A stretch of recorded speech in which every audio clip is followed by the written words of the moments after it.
In the early months of his administration, Ron DeSantis, who was still largely unknown to even his supporters, barnstormed across the 65,000 square miles of Florida, showing up essentially every day in a different community to make announcements about fresh initiatives or unexpected actions.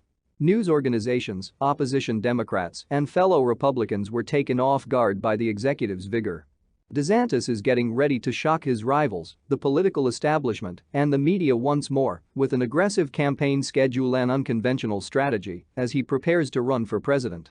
According to people familiar with the strategy, DeSantis's political team is planning a similar unpredictable, unrelenting blitz of the political landscape to 2019 in order to quickly get the Republican in front of thousands of primary voters, stir the pot, and encourage contrasts between the 44-year-old governor and the campaigns of the aging front-runners in each party. After 5 years of DeSantis's singular rule, Floridians are familiar with his game plan. On any given day and without much notice, he will call local news crews to his office to cover the most recent controversy stirring up conservatives, present fresh legislation moving the state further to the right, or use his influence to put Florida in the national spotlight.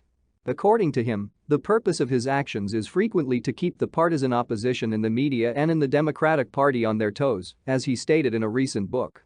The question of whether DeSantis can similarly compel the Republican primary to be fought on his terms through extensive travel and executive order remains untested. Former governor's office communications director Fred Piccolo said, "His tenacity is unlike anything I've ever witnessed. He controlled Florida's news cycle and had the ability to predict what would be discussed that day. He will face opposition from President Donald Trump and others, though. No matter how much star power and endurance a candidate may possess, the problems in presidential contests essentially create themselves.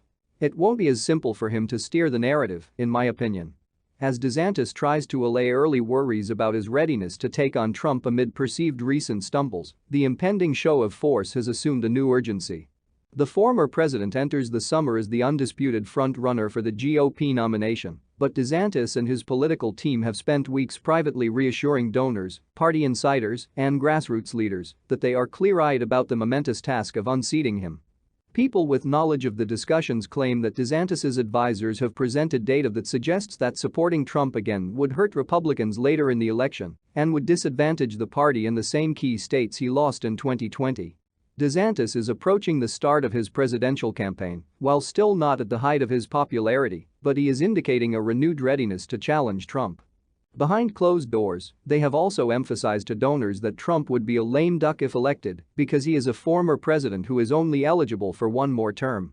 The Republican fundraiser, who was familiar with the argument, said, "You don't want to have an open race in 4 years again and lose the power of the incumbency." Without directly criticizing Trump, DeSantis has publicly criticized the party's culture of losing while operating in the shadow of the former president. In a recent call, he was more forthright with donors, saying that only he, President Trump, and Vice President Joe Biden were credible candidates to win in 2024.